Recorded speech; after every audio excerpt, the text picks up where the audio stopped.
elecciones fraudulentas, y la OEA en esa época también tuvo una misión electoral. Y si ustedes quieren saber por qué en su propio país ustedes tienen observadores internacionales de Canadá, de los Estados Unidos, de Brasil, México, Guatemala, Ecuador, es porque la OEA brindó este servicio básico de desarrollar observadores imparciales, independientes, para que puedan validar de que las elecciones se han llevado a cabo de manera justa y transparente. Y en el año 2000, un colega muy bravo, muy valiente, que era Eduardo Stein, que era el ministro de Relaciones Exteriores de Guatemala anteriormente, salió adelante y dijo: no ha habido una elección clara, ha habido mucha intimidación, ha habido mucha participación del gobierno, ha habido mucha parcialización, y fue algo muy bravo lo que dijo, algo muy valiente. Y en ese momento yo era el presidente de la Asamblea General de la OEA, porque en ese época yo también era el ministro de Relaciones Exteriores de Canadá. Y si bien Eduardo Stein fue muy valiente, también me tiró la papa caliente a mí, porque bajo la carta de la OEA, bajo la Carta de la Organización de Estados Americanos, cada vez que se ve que se ha hecho un esfuerzo deliberado para tratar de usurpar la Constitución, la OEA tiene que responder. Y lógicamente nosotros teníamos una Asamblea General en ese momento en Canadá, en el mes de junio, un mes después de que Stein reportó de qué manera las elecciones del 2000 no habían sido un proceso abierto, ni justo, ni transparente. Entonces comenzamos el debate de a ver si iba a haber sanciones en contra del Perú, y nosotros decíamos: ¿por qué vamos a dar sanciones contra el pueblo peruano? Ellos no han cometido el fraude. ¿Cuál es la mejor forma que podemos ayudar? Nosotros como la OEA podemos dar asistencia, apoyo. Entonces la idea es ayudarlos a que retornen al camino democrático. Y la Asamblea General decidió adoptar una resolución solicitando que yo, como presidente de la Asamblea, y el secretario general Gaviria en esa época, que creen una misión especial para crear un diálogo democrático que fuera al Perú. A mí se me solicitó, uno de los periodistas ayer me preguntó cuál fue mi opinión de esa experiencia. Yo le dije que fue única, porque se me pidió que alguien de otro país que está muy al norte del Perú, que venga al Perú para tratar de dar un nuevo inicio, tratar de reactivar, de crear un diálogo para ver qué tipo de democracia quieren los peruanos. Nosotros creamos un proceso. Creamos la mesa de diálogo, y en esta mesa podemos juntar a los partidos políticos, los sindicatos, los estudiantes, los grupos de la sociedad civil, los medios de comunicación, el grupo empresarial, y les dijimos a todos: bueno, si ustedes no toman una acción inmediata, su país se va a dividir. Estaba muy polarizado. Cuando yo llegué las calles estaban llenas de las tropas, todo el mundo estaba caliente, todo el mundo estaba furioso, nadie quería hablarse uno con otros. Y yo les decía: la democracia se basa en que la gente comience a compartir. Y sobre todo tiene una historia maravillosa. Este país se basa en cientos de años de historia maravillosa, que no debe de ponerse en cuestionamiento, que no debe de ponerse en riesgo. Y como dijo el profesor, él también fue parte de la mesa de diálogo como muchos otros, porque sí existía un compromiso básico, que era hacer que la democracia funcione. Y había dos consecuencias muy profundas que surgieron de este proceso.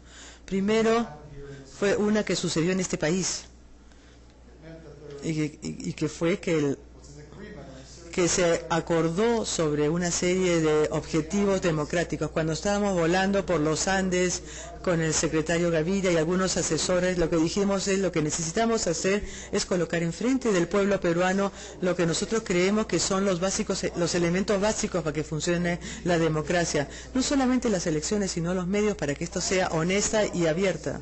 El financiamiento y el poder no solamente compra el poder.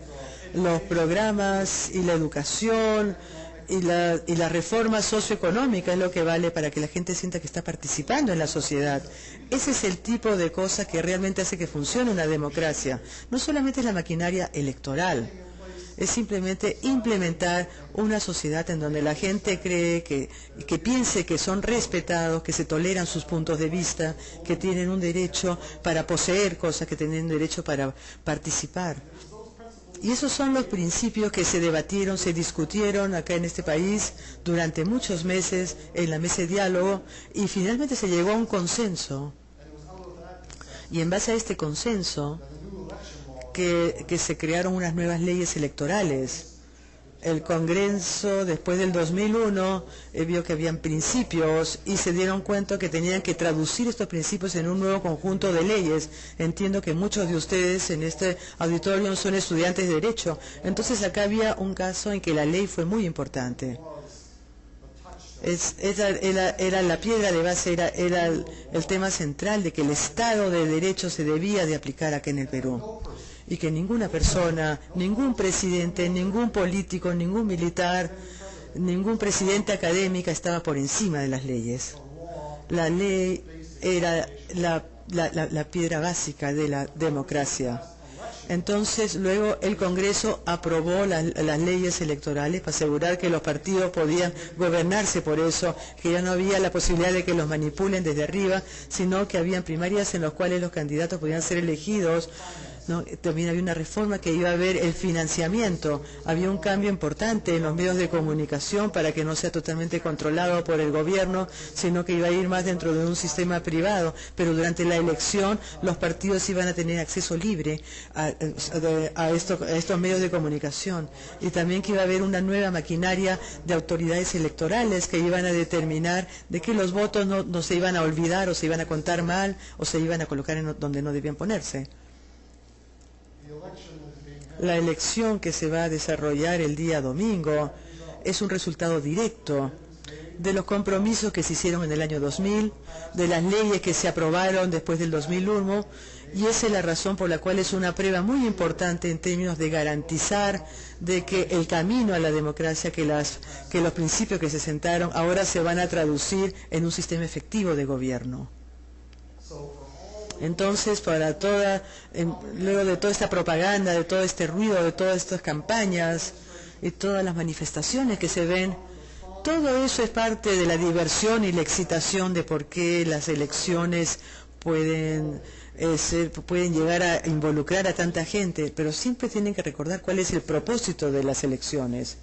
Y el propósito es darles a la gente el derecho a elegir quién los va a gobernar de manera abierta y honesta. Y no solamente quién los va a gobernar, sino que aún aquellos que pierdan las elecciones, que las minorías van a tener, que todos sus derechos se van a proteger. La democracia entonces es una combinación de la mayoría que gobierna y una minoría cuyos derechos van a ser siempre protegidos y respetados. Una de las cosas que cuando yo era ministro de Relaciones Exteriores en mi país,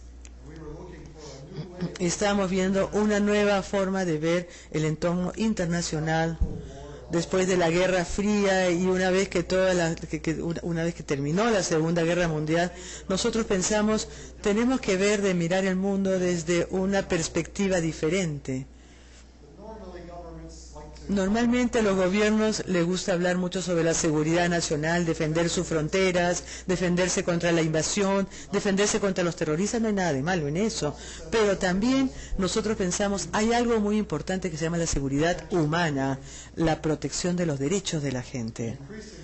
Y ahora todos en el mundo están viendo amenazados por lo mismo, por desastres grandes, degradación ambiental, la globalización que está trastocando todas nuestras economías, y los gobiernos deben de brindar una seguridad humana a sus ciudadanos, no solamente la seguridad nacional, sino la seguridad del ser humano. Y la comunidad internacional, incluyendo la OEA, la ONU y todos los demás grupos internacionales, tiene la responsabilidad de garantizar de que sus Estados miembros van a brindar ese tipo de protección. Y obviamente lo importante de esto es también el desarrollo de los derechos democráticos, los derechos de los ciudadanos que puedan hablar libremente, los derechos de la gente para poder votar, los derechos de la gente para poder poseer tierras, y también para que puedan ser identificados. Su presidente hace unas semanas atrás en una reunión me dijo que había más de 1 millón de peruanos que no existían, que no tenían documentos, que no tenían derechos legales. 1 millón de personas, de 16 millones de votantes, 1 millón de personas que no pueden votar y se les está negando sus derechos porque no tienen una partida de nacimiento, un carnet de identidad, y a pesar de que hay esfuerzos para tratar de movilizar esto, y yo quiero decirles esto: no se puede tener una democracia real si es que existen 1 millón de personas, de ciudadanos como ustedes, que no existen. Y en realidad, como nuestra escuela se dedicó al Estado de Derecho, yo creo que una de las grandes misiones sería ver la forma como en las próximas elecciones 1 millón de personas van a tener los mismos derechos que tienen ustedes de votar, que deben tener los mismos derechos para ser identificados. Y acá es donde el Estado de Derecho se vuelve tan central a la democracia, porque establece su identidad, y con su identidad ustedes ganan el respeto. Entonces, la elección, como nosotros la vemos ahora, yo creo que tiene mucho en participación para los peruanos. Pero también les quiero decir que también tiene mucho interés para todos nosotros también. Una de las consecuencias importantes que salió de la mesa de diálogo que se desarrolló en el año 2000 es que Perú como país tomó el liderazgo, tomó la iniciativa de promover una Carta Democrática para todas las Américas. Yo tengo el documento acá conmigo, ¿no? que es un documento que fue adaptado para la Asamblea General en el 2001, que fue ratificado. En este documento se incluye a todos los Estados miembros en las Américas, todos son responsables de este documento, y se basa en ese diálogo que se desarrolló en el Perú y que fue liderado por diplomáticos y gentes peruanas. Entonces nosotros decíamos, bueno, ¿qué hacen los canadienses acá? ¿Y por qué están los mexicanos acá para observar? Porque nosotros creemos de que tenemos un interés en sus elecciones también, porque como autores de esta Carta Democrática de Derechos queremos asegurar y apoyar y asistir y demostrar cómo un país puede progresar desde un diálogo hasta un Estado de Derecho, hasta un sistema efectivo de elecciones y hasta llegar a un gobierno justo y verdadero. Y ese es el progreso que queremos ver. Entonces, la